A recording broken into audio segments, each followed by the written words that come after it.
Okay, so for the mindfulness and self-compassion course, it's lovely in terms of a community if people feel comfortable having their video cameras on, but of course, for some reasons, not everybody does. And because I'm used to working with people affected by breast cancer, sometimes if a woman doesn't have any hair, for example, or feels very self-conscious about her appearance, she might choose to have it off. So I mean, so there is a choice there and people can decide, so they don't have to have it on.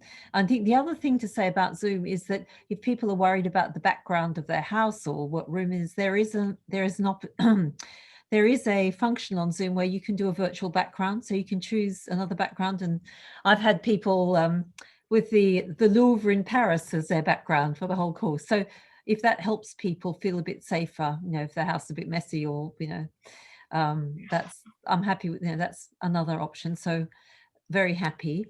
In terms of speaking, I think and that's a really good question. So the things I would say is that the conversation in the course is around the practices. Yeah. So we discuss what we're doing. It's not counseling. We're not here to hear people's life story, you know, so it's not therapy in that sense.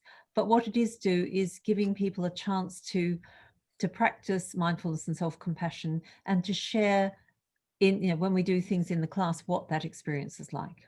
So I think to have someone there who doesn't want to, I mean, people don't have to share okay, people only share what they're comfortable sharing, put it that way. Nobody's being asked to share anything they're not comfortable sharing.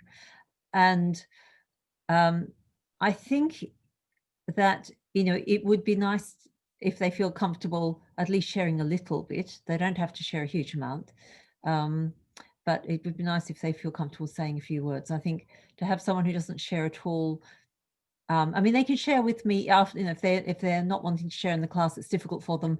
You know, I can spend a few minutes after the class, which I often keep the class open for another 10 minutes afterwards to talk to people who maybe have something going on or there's something they want to talk to me about privately.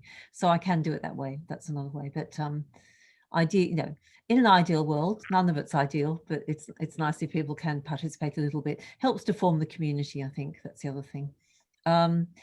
So there's a question about about whether, you know, about whether people have to prepare things at home. So what happens is that I will send an email out to people after each class, and in that class there'll be some suggested things for them to do during the week. Now, people can engage with these as you know, as much as they can, or as much as they feel they're able to. I mean, it's not compulsory, you know, it's in the sense that if they've, you know, if all they can manage is just coming to the class, that's enough. That's great. I think as long as I can have a conversation with someone to find out what feels safe, how they feel safe to engage with the practice, that's fine. The safety of the people feeling safe is the most important thing.